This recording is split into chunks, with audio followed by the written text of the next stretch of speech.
to Color Identity. I'm David Wilson, and we're here with K0ppkopp today. Hi. And we're going to be playing a little brawl. Mm-hmm. So tell me, what are you playing today? So this is my mono-white landfall list. I started brewing this list in 2019, right before the pandemic. And everybody had landfall decks, and I was like, I want one, but I don't want one in a traditional color. So at the time, white was super under-supported. So I was like, how can I make this concept work in a super unsupported color? And it's actually been co-brewed with a few other people in a different Discord. I think there's about 5 of us now. And over time, white's gotten so much support that it just got stronger and stronger and stronger. So the 99 is pretty solid. It goes wide. It's a token deck, but the spine of that go wide strategy is by triggering multiple landfalls. And the weird thing about mono white is that you actually want to have less lands. So it isn't about having a bunch of lands. It's about less lands and multiple triggers over and over and over again. So it's a little antithetical. But I put Mangara in the zone because Mangara is just card draw in mono white. It's super reliable.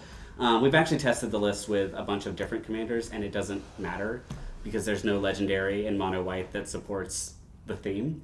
Like, you can throw a Chroma in here, you can throw Zatalpa, doesn't matter. Like, because you're really just focusing on that. Right. Yeah. But everybody needs card draw. Absolutely. So. And it's lifelink, and he's got a decent butt, so, like, he gets the job done. All right. Yeah. Nice. Well, I'm going to be playing Atla and some dinosaurs. This is actually the first commander deck I brewed on my own without doing precons. Oh, so, I'm excited. You know, it goes back to my traditional colors, and I just happen to have a lot of dinosaurs on hand when I started playing commander, so... As you do. That's what you're going to get. Yeah, they're just lying around. You're like, yeah, sure. All right. Should we get started? Let's do it. All right, let's draw. 6, 7. Are we playable? Are we? Yeah, we can do some of this. Yeah, I can do this. Okay. Who goes first? Let's roll. Let's do it. Looks like you. Oh! Does it now? Going first with the 4. Not too shabby. Ooh, that's a critical fail. We're off to a great start.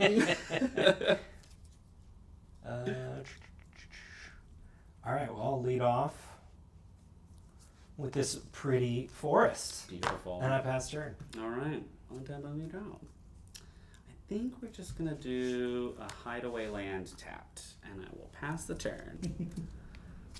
Draw. And I will play Gateway Plaza, and I will pay the mana. Get that fix on. And pass turn. All right. On deck, drop. Shoot. Let's do an Ancient Tomb. I'll tap 2. I'll lose 2 for 18. Let's spend 1 for a Soul Guide Lantern. There's no target for the exile. That's okay. And then I'll tap the Hideaway for an Esper Sentinel. Oh, sweet. Uh-huh. Just a little card draw. All right. And then I'll pass the turn. Nice. So what got you into Magic at first? I was a competitive Yu-Gi-Oh player for all through high school and middle school. I was doing regionals. I was doing nationals. I happened to luckily have the top 2 players in South Carolina go to my LGS. So every Saturday, I got to compete with some of the best Yu-Gi-Oh players in my state. And then it was one day in high school at a lunch table, and I saw a bunch of people playing Magic, and I was like, what are you doing? They're like, we're playing this. And I didn't think about it. And then later they came up and they're like, oh, you play Yu-Gi-Oh? That's a child's game. You should play Magic. And I was like, okay. So a friend of mine gave me a shoebox of just bulk. And he was like, here, I don't need this. And I went to the LGS and bought my first, it was Onslaught black and white cleric typo. Because nice. I was like, I like healers, I can do this. And I just built this cleric typo out of the bulk and the precon and didn't really think much about it. But Magic is the thing that carried over through undergrad of college, grad school. I moved to New York, I found a play group in New York, and Yu-Gi-Oh just died because it got very strange to me, like the whole meta. And so it's just been a constant way to meet people and connect and play a game and have fun and laugh. And I did a lot of 60 card, and then my friends discovered Commander, and we were like, oh, we're already playing a 60 card multiplayer style, so like, let's just play Commander. Nice. But yeah, it's been a constant since middle school, really. That's great. Yeah. Nice. Okay, I'm going to untap. I'm going to draw. I will play a mountain for turn. Then I'm going to tap for 1 white. Bring out Kinjali's Caller. Mm-hmm. And then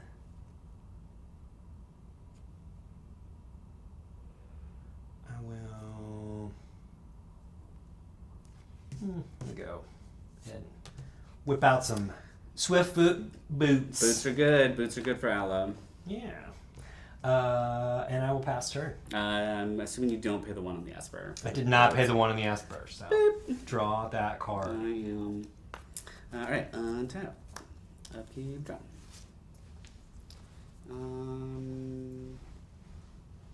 I will do a Mistveil Plains tapped. And I think we're going to do... let's see if we need this. I'll use 2 for the Ancient Tomb, and we'll do a Crucible of Worlds. Okay. And I will end up passing after that. Okay. So, when you first started getting into Commander, what were you running? My first Commander deck was the K0ppkopp. And I got it because it was the one that no one wanted. I had 5 people in my play group, and the 2016 decks got announced, and I was at work. So there was a whole text chain that happened, and everybody was like picking and fighting, and then there was only one left when I got off work at 5, and I said, well, I guess that's my deck. But honestly, it has that group hug politics strategy. And I was like, why does nobody want this? Like, this seems like a lot of fun in a multiplayer format. And so group hug and politics is where I started in the format, and it's where I have stayed.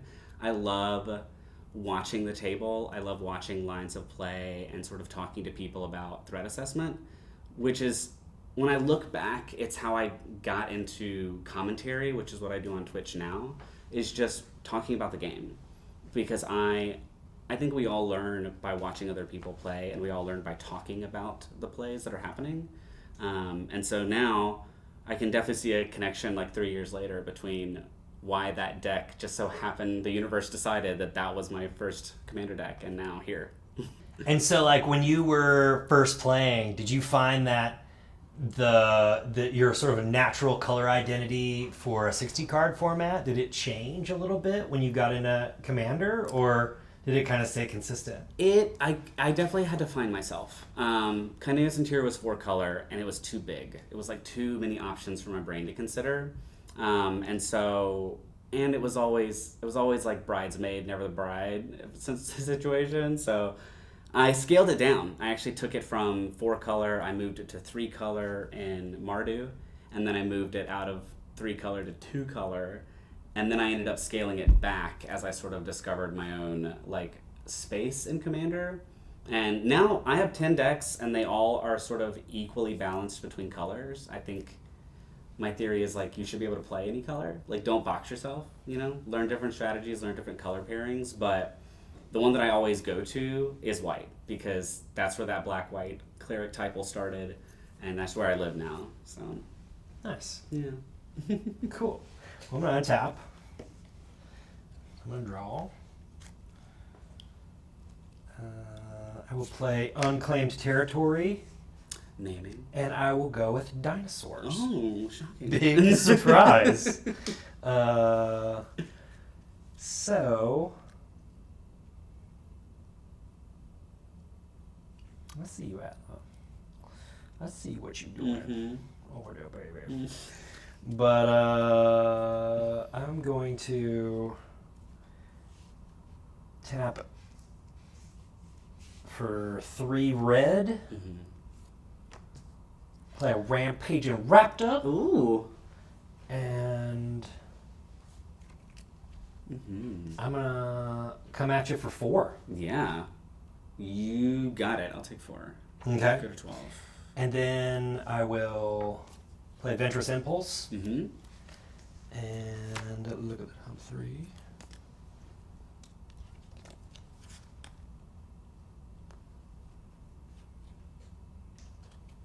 Don't have much of a choice there. Mm-hmm. And I pass turn. All right. Untap. Upkeep, draw. Okay. I think we'll do I think it's time to get a little defensive. I'll tap 4.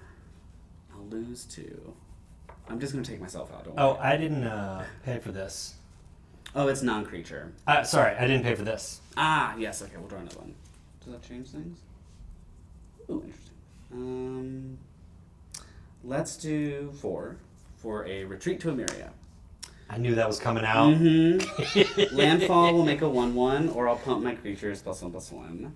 I'm going to... We'll do a Guildless Commons. So it'll enter tapped, and I'll return a land to my hand. Okay. Return that. And then we're going to make a little core ally. Yay, allies. Allies, we love allies. And then I'll pass. Cool.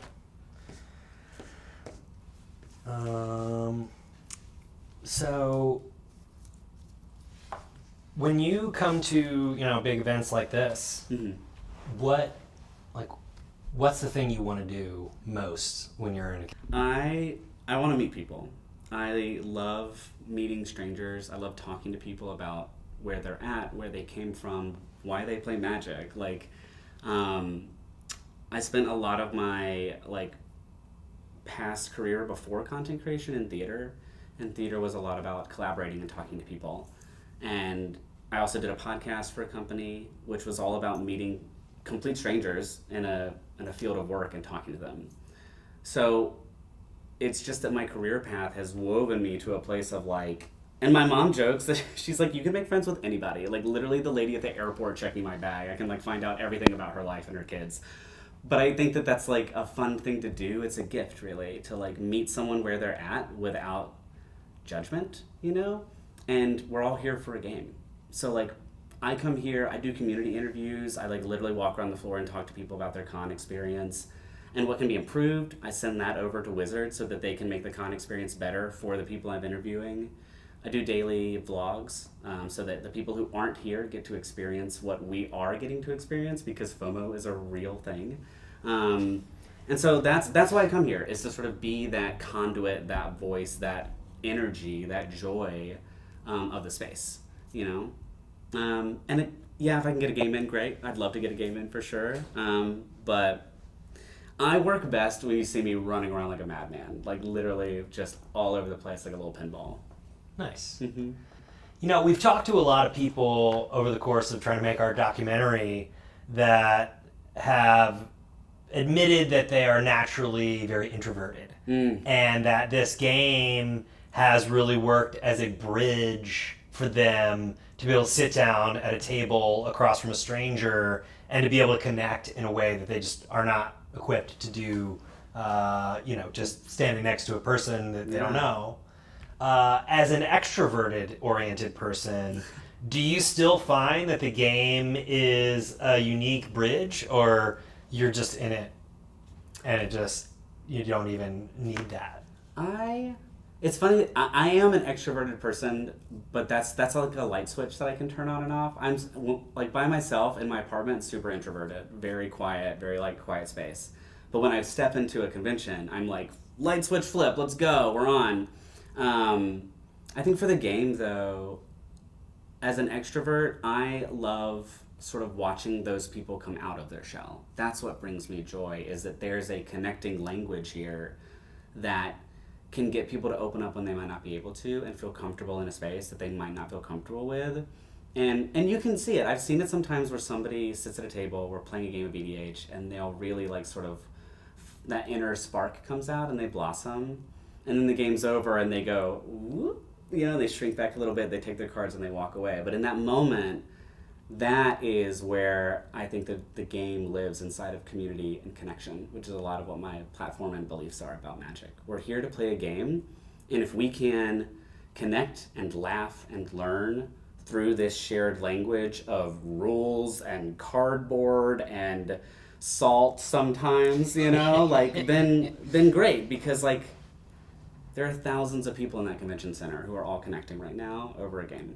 I think that that's across the world. It's beautiful. Like, it literally is beautiful to me.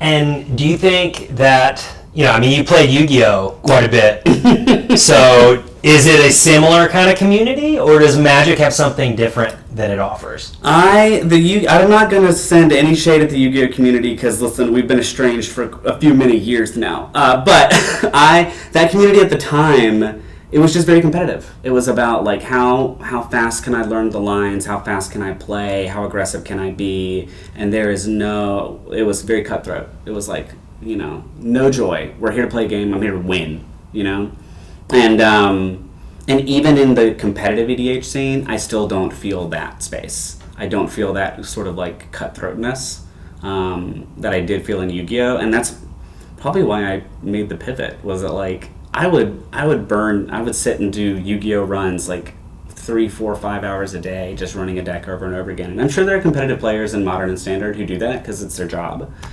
But I don't, in the EDH community space specifically, I don't feel that at all. It's a nice breath of fresh air. Nice.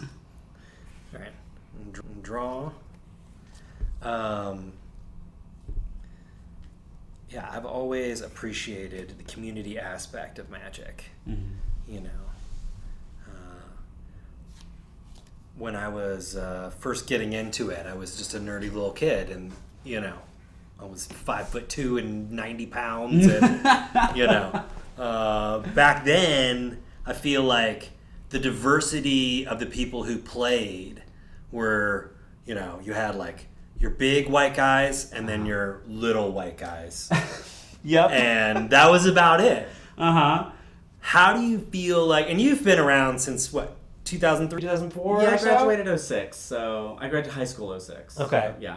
So, you've probably seen a pretty big shift. Yes. In the time that you've been playing.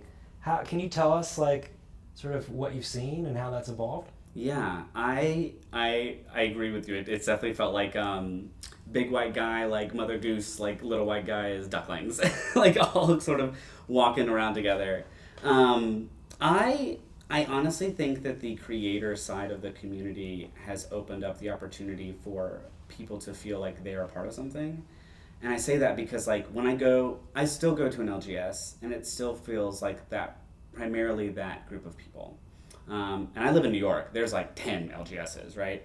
But when I look at what's happening online, on YouTube, and in the content space, it is extremely diverse. From gender identity, sexual identity, gender expression, all the many different variations that a human being can present to the world. And I think that when people see that on their screen, they say, oh, well, then I'm welcome. And that to me is opened up the door for so many new people to join the game, and also for there to be space for like people to equalize the majority, in my opinion,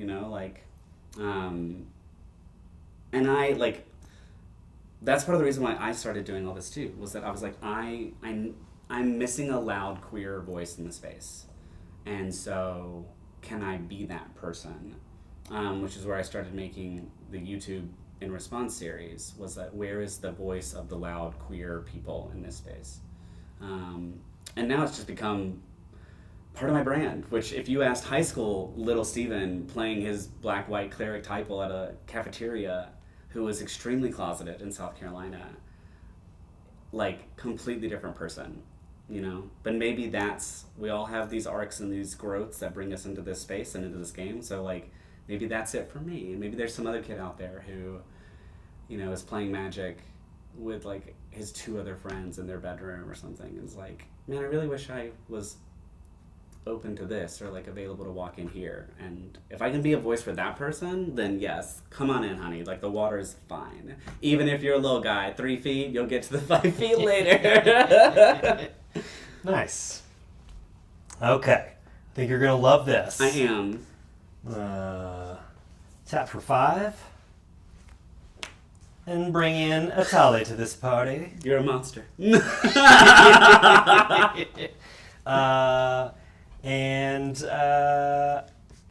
I'm gonna swing for 4. Trample haste. Yeah. We'll take the 4. I'll go to 6. It's Okay. real close.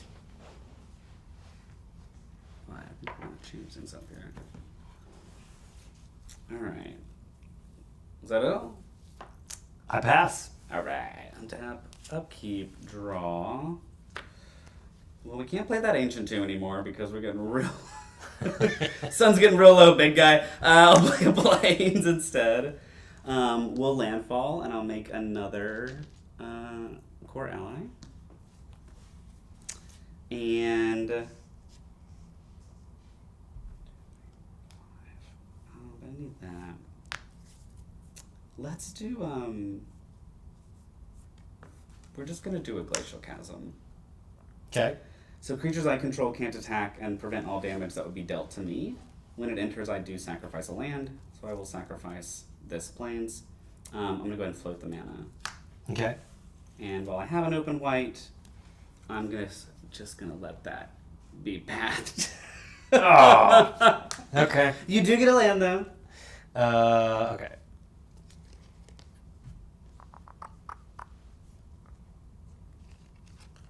All right. I will. It's tapped? It's tapped, yeah. Yeah. Not that it matters. And then I will go ahead and just play Mangara. Okay. And I will... Getting some diplomacy on. A little bit, yeah. He's vibing in this throne, okay? I will pass the turn. So you can't take damage now. I can't. I do have to pay, it's a cumulative upkeep of 2 life each turn. I will untap and draw. So do you still play Magic with the guys that you were first introduced to Magic to? No, they are somewhere lost to time and space. That happens. Probably still in South Carolina somewhere. Okay. I have an internal play group in New York City that we've all been playing together pre-pandemic. And so when I'm not on stream or playing with other content creators, they're my go-to, they're my breath. They're like the space where I can not be this like personality and just sort of relax and just play the game to play the game. I'm very grateful for them. We all kind of gathered under different circumstances, and then in the pandemic we got scattered to the winds, but we kept playing on Spell Table every Saturday, and that's sort of what kept us together. Was if we can just all meet on Saturday to play Magic, there's some semblance of structure left in the world. So yeah, I adore them very much. That's great. Do you still have a favorite LGS though? So when I go back home, I visit the LGS that I used to play at. There's still one guy there who still works there after all this time. His name's Scott, and I always say hi to Scott because he's known me since I was a kid. But in New York, I love the Uncommons. It's a beautiful space, it's a little cafe. And I also love Hex & Co. And Hex & Co. is really building. I think they have 3 locations now. They just opened up one in Union Square. And they are like, it's full, it's cafe, it's beverages, it's food, it's alcohol, it's tables, there's like whole back rooms for D&D sessions. It's huge, and it provides everything that I think you could want as a tabletop gamer in a space, so that you don't have to like leave. And it's not bad food. It's like actually really decent like apps and stuff that you can order. So when I go to Hex & Co., I'm camping, honey. We're here for hours. Yeah. Yeah. All night. All night, baby, till we close.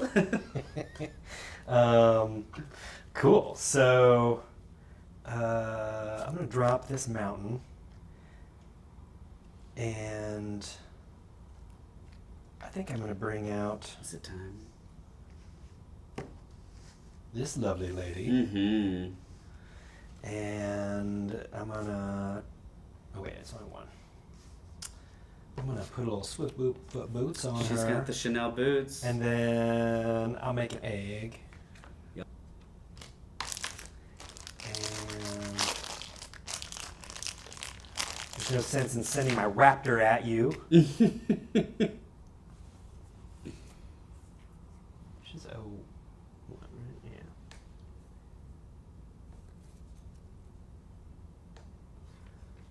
Look at that beautiful art. Stunning. Yes. And I pass turn. Right. So here's where things get a little tricky. I'm going to untap Upkeep. I'm not going to pay the Upkeep. And I will sack the Glacial Chasm. Oh, giving me an opening. Mm-hmm. And then I'll draw for the turn. Okay. So it's going to be 2, 3, 4 here.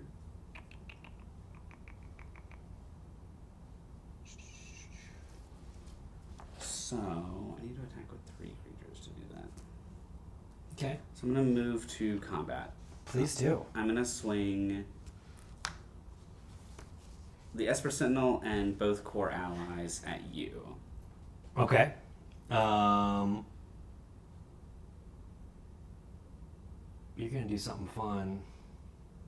The Hideaway needs 3 creatures to attack to be able to get the card out from underneath it. Yeah. Wonder what that's going to be. Okay, so I will block the Esper Sentinel with my Rampaging Raptor, and I will block one of the allies with an egg. Yeah. Okay. So Esper dies. Egg dies. Which, Spin that wheel. Yeah, let's see what we got here. Oh, bam! Speak of the devil. Oh, That's a bit of an upgrade. Yeah. Thank you for attacking me. You're welcome. Main phase. So you take. I took one. Yes. Oh man, that's brutal. Main phase 2. I'm going to activate the Highway, and we will do a Sun Titan. Oh. Okay. Sun Titan will get back the planes that I lost earlier. But he doesn't have reach. He doesn't. And we will make a new core ally. And then because I haven't played a land yet this turn, and with Crucible Worlds, I will replay the Glacial Chasm as my land per turn. Oh, I forgot you had Crucible out. And I will make a second core ally. So now basically the loop is I don't pay, and I can attack you, and then I play it as my land per turn, and you can't deal damage to me. So I'm pretty locked out, aren't I? Yeah. Unless I can blow up this land. The Crucible is what you gotta get rid of. Oh, yeah, you're right. The Crucible's a problem. And then I will pass. What made you start wanting to get into making content? The pandemic. I feel like that's an answer for a lot of people, that it caused such a shift. Mm-hmm. But I did theater for years. I have an undergrad and a grad degree in both acting and directing and producing. And I moved to New York to work on Broadway. I did off-Broadway, and I was the executive assistant to David Binder, who did Hedwig and the Angry Inch on Broadway. Nice. And so I got to do it. I went to parties with celebrities and had to navigate millions of dollars worth of budgets and stuff, and it was crazy fun. But then the pandemic hit, and that entire industry went upside down. And all the money I had put into my own producing was just gone. And at the same time, my 5.5-year relationship ended. I lost my apartment. Oh. And it was just, it's okay. It's part of the story, right? I'm 3 years past that now, but it's I woke up and had nothing except for a suitcase. And I had no creative outlet. So I spent a few months actually going through, I went through recovery. I worked the 12 steps because a lot of what happened with my relationship and my apartment was addiction related. And I didn't know that at the time. I didn't identify as that naively. I mean, my dad was an alcoholic, but and when I was finally able to get my life back together, I was really missing a creative outlet. And so a wonderful dear friend of mine at brunch, she's like, you're opening a toolbox and you have all these old tools and they're dusty and they make you sad. So you need to clean the toolbox out and you need to put new tools in. And I've been watching Twitch for a while, but I did not understand it. It was entertaining, but I didn't get subs and bits and channel points and all these weird things that are happening. So I spent a month and I researched everything I could about broadcasting software and Twitch. And I realized that this is producing. Instead of in a proscenium theater, which is a box, I'm putting everything into a digital box. So I was already playing Magic on Saturdays with my friends anyway, and I said, can we just do it? Can we just go live and just see if anybody shows up? And people did. And then it just started to snowball into monetization, and then because I have a producing brain, now I have to have a brand, so my marketing branding brain kicked in, And because the reason why I got into content was because of my sober recovery and my navigation of addiction. I said, well, that's it. I'm the sober nerd. And this is a way for me to stay accountable in my sobriety, is because I have to show up on stream as authentic as I can, which means I can't be under the influence of a substance. So, and it also opens up a space for other people to talk about addiction, which I think there's such a faux pas or a fear around it. And ironically, addiction feeds on fear. The more it stays in the dark, the stronger it gets. So my whole And life, shame. and shame, guilt, fear, all wrapped up inside of it. So my thing is like, we're just gonna shed a light on it, and we're gonna do it with joy, and we're gonna do it without any judgment of the space. So if there's something you need to talk about, you're more than welcome to talk about it. And that's how I got into content and magic, and here we are. And I'd never thought that this would be my life. Like, literally the fact that I'm in Las Vegas right now, I never thought that 3 years ago I would be doing any of this. So, things can change. You can change. There's always work. But it's worth it. It is worth it. And I say that to everybody when they're struggling. I'm like, you are worth everything. So, keep going. Yeah. I love that. It's beautiful. Thanks. I mean, we only get one shot at this, you know? It's Exactly. like you get stuck in a rut where you're in a cycle of shame and fear and, you know, addiction or, you know, whatever it is that is your hang up. Mm-hmm. Nobody's perfect. We are all flawed. We all fall down. Like, yeah. Yeah. But you know what else is beautiful? More dinosaurs. This Vandal Blast. No! How long have you been sitting on this? You literally pocketed it that entire time. You're asking these like deep questions, and in the back of your mind, you're like, he has no idea what's coming. Yeah. You should definitely Vandal Blast this. Yeah. Amazing. I'm in danger. You are in a lot of danger if you can't do something soon. So, can't do anything to you now. Correct. So I'll pass turn. All right. Let's see what you got. And I find a solution. Let's see that special sauce. We're just gonna make that into 4. Let's see if we got the ingredients for some special sauce today. Some landfall Alfredo. Yeah, I think we are gonna pay just so I don't die instantly. Let's do a scavenger grounds as my land, which will landfall, make a new core ally. Boop.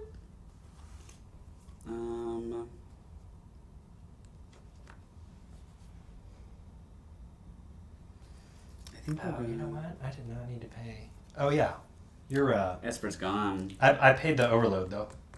Oh wow, you got everything? I got. Whoa! It's an artifact, so not enchantments. Alright, we'll leave that. So. Rip Soul Guide Lantern. Yeah, I mean, you know, that was devastating to lose. That's really the backbreaker, yeah. You got it. Let's do 5. I will do a Defiler of Faith. Vigilance 5/5. I can pay life to reduce cost of things, but clearly we're not going to do that. If I do cast a white permanent, I will make a 1/1 white soldier. Nice. I like all the Defilers. They're all so good in their own weird way. Like, being able to cut costs by paying life is something that I feel like only really black can do. So to put it as a variation in every color, I was like, yes, explore that pie. And they added boost for each one is really nice. Oh yeah. Especially in red and green. I mean, the green one is insane. Okay, like as most green things are. I'll pay 1 for Soul Ring, and Stop is a 4. I can't even get into the thing with the Sun Titan. I'm gonna pass. Okay. So now that COVID is, more or less behind us, would you consider getting back into theater at any point? I've been asked that a lot, actually, and I think I would. There's got to be the right time for it. The industry's still very unstable cost-wise, like even Broadway shows are having to cancel early or cancel shows because of COVID or a lack of like total number of house seats. So it's not, as a small producer, you have to put so much of your own money into a show. I was writing a musical, and I think by the time the pandemic hit, I had put about $12,000 of my own money over 8 years into it. So Was it a magical musical? it involved magic. So it was called Billy and the Golden Pencil, which was a sort of spin on Harold and the Purple Crayon. So Billy comes home from school, he finds a golden pencil on his desk. Anything he draws with it comes to life, right? All of his friends also somehow have these weird objects with magical powers. And what you come to understand about the show is that Billy's mother has passed away prior, and Billy is using this sort of like magical pencil as a way to rewrite his own story and bring his mother back to life. And we're navigating how does art therapy handle grief, especially in children, because it's something that I think we don't really navigate a lot, and kids aren't really able to talk about. And as somebody who lost their father, it was sort of my outlet for that grief, was writing that musical. It was also... Sorry to hear that. When did that happen? I lost him around 2017, I think. He drank himself to death, and it wasn't a surprise to anybody. But it was... It's still hard, though. It's still hard. It's still hard to wake up and have those, like, 5 missed calls, and you know that something's wrong, right? Like, and I had tickets to King Kong that night on Broadway, and I was like, do I do this? Like, do I go watch a show when my father just passed away? And I did, and it was actually like this weird moment of disassociation for me, where I'm like watching this giant gorilla like run with these effects, and in the back of my mind I'm going, my father's dead. You know? But sometimes life throws those weird moments at you of like huge juxtaposition, and how do we navigate that as human beings? But yeah, I wrote the show. It was also peak superhero time. I mean, we were getting close to Infinity War and Endgame, so it was like superhero hype. And now, you know, my rule of thumb that I learned from the Broadway producer is producing anything is 75% timing. So now I look at that show and I go, there's like people are tired of superheroes.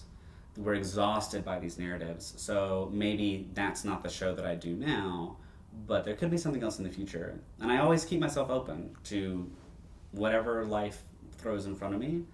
My rule of thumb is like, especially if it's a new experience, just say yes. Like even if you don't know, like say yes to something. Like this, like you asked me to do this. And I was like, I've never done a big interview like this and played a game while all these cameras and lights are here. So let's say yes to that. Let's do it. And see what happens.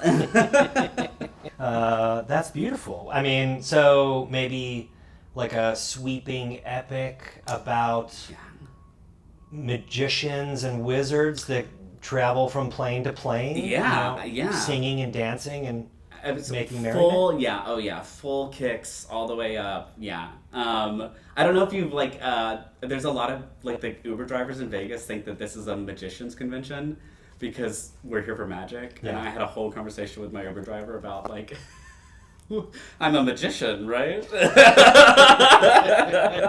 Magic. Yeah.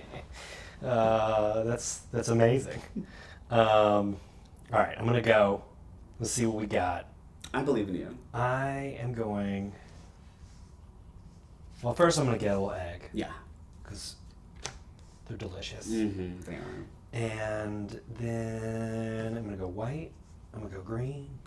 I'm gonna go colorless. And I'll bring out a beautiful little goddess. Yes. She's not really that little. She's just kind of. She's big. Big. Mm-hmm. Although she is not a creature yet. I got 2, 6, 7. 4, No, she isn't. 5. Oh yeah, I do. Yeah. Her. So there we go. And you're still undamageable. I'm still here. You've got a bunch of allies over there. Yeah. We can go ahead and combine these and have 5.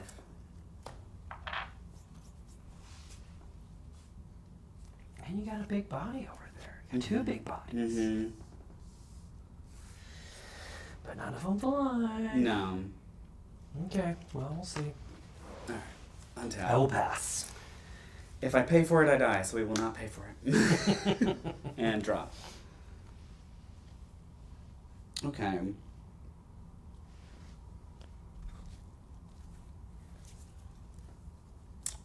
I think you've got it, but I'll do my best. We'll do 2, 3, and 4. I will do a Ravnica at War, which is exile all multicolored permanents. So that's Atla and Karametra. That's too bad. Yeah, All right, she's unfortunately. gonna go back in the command zone. Yeah. The things that are going to kill me are not multicolored. It's tapped still. We'll do a Besiege You tapped, which will make another core ally. Oh, actually, wait. Uh-oh. Yeah, why don't we just... Wait. Let's just Hail Mary the whole thing. We'll give my creatures +1/+1 this turn. Okay. Yeah, sure. I'll full swing. Okay. So I have A 5... lot of dudes. I have 5 core allies, a Sun Titan, a Mangara, and a Defiler of Faith. They are +1/+1 right now. So 6, 3, 7, and this is 10 damage. On the Sun Titan trigger, I will return a land from my graveyard, which will be the Glacial Chasm. Oh, really? Yeah, I didn't see that coming. Who? What? Me? Oh. Since the attacks are declared, it's still fine. Yeah. The Glacial Chasm will enter. I will sack a land. We'll sack the plains, which Okay. will trigger the landfall again. So now they're all +2/+2. Okay. So it is 7, 4, 8, and 3 times 5 is 15 damage. That is a lot. But I can go block your dude with the egg. That will be nice. Mm-hmm. So now I'm still looking at. This is 15, 16, 17, 18, 19. You are looking at Exacxes.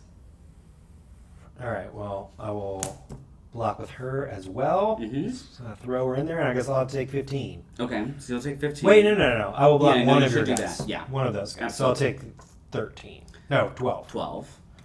So I'm down to 7. Rip Core I Ally. can do math. Rip Sun Titan. She's Mangara dead. lives. Defiler of Faith lives. And this dies, but doesn't trigger. And because Mangara has lifelink, I will gain another 4 life. So I'll go back to 8. And then I will pass the turn.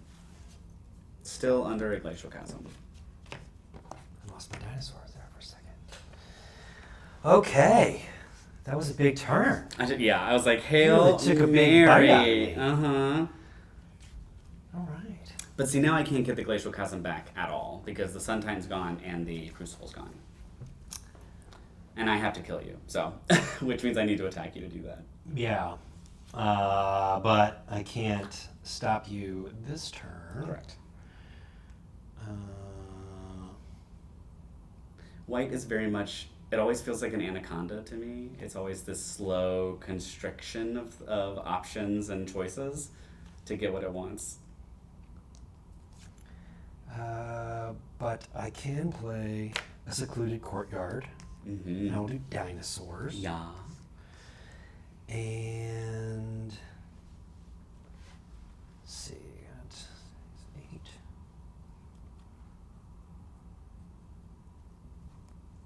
So,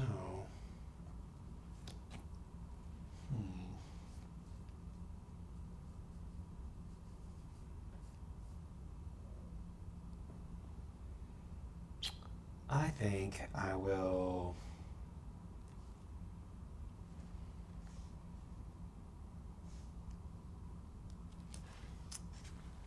Green and a red. I will pounce. Oh, yeah. Let's do Zatalpa on Angara. Mm-hmm. You got it.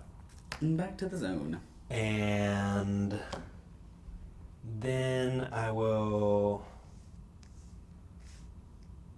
for 6. And bring out a bellowing Aegisaur. Okay. Then I put a 1 on the other. Each other. Wow. Spicy. Yeah. So when he takes damage, I get +1/+1 creature on each other, or +1/+1 counter, on each other creature. That's good. So, now that you've been doing Twitch and other content creation, do you have a new kind of horizon that you'd like to be doing? Like, what else will we be seeing from you in the next? I do. I really want to move into like the hosting and commentating space like more. It's become what I've been known for on Twitch is doing live commentary for EDH because it wasn't really happening. So I started watching like Pro Tour Top 8 and watching how actual Magic commentators like talk about the game. And I look at people like CBG and like I look at Riley Knight and these people who are like really hosting these like large events. And I am very comfortable being on camera as a like theater person and being in front of a huge audience. So I would love to like move into that space and really be that person who is talking about Commander from a lens of like education and being able to commentate on games, especially like larger games. And moving that into a in-person space, everything I do is digital, but I just did Commander Sealed up in Rochester, and we had a live full rig, 4 cameras, 2 mics to film in-person EDH and do commentary over it at the same time. And I was like, this is great. This is exactly what I want to do, So I would love to sort of move into that space. I love conventions. I love all these big people, all these people in this big space. And then also seeing where YouTube takes me. Like, seeing where In Response as a series will take me, and as a like queer voice in the space, what else can I offer? What else can I open up for door-wise for other people? I don't know when that will happen, like how or when, and it's not my job to know how or when. But I have a to-do list. I have some things. Networking and talking to people and opportunities, and so we'll see where it goes. But yeah, I would love to be that person who's like up there for the cosplay contest, or who is like really helping people get better at this game by talking about how the game plays. Nice. Thanks. That's awesome. Yeah. So I passed turn. All right. Untapped. Let's see what you got. You got 7 damage in you. Upkeep. I think we're gonna. We got 5. I know. I've only got 3. Go draw. I wish that didn't enter tapped.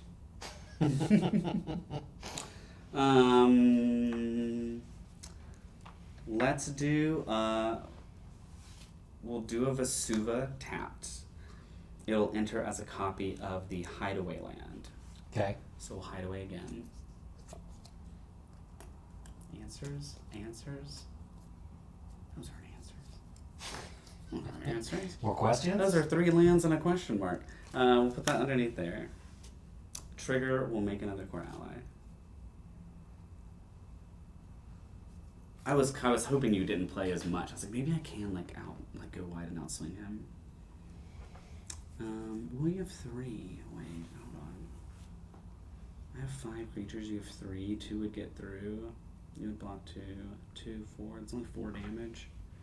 And then you'd crack back. Yeah.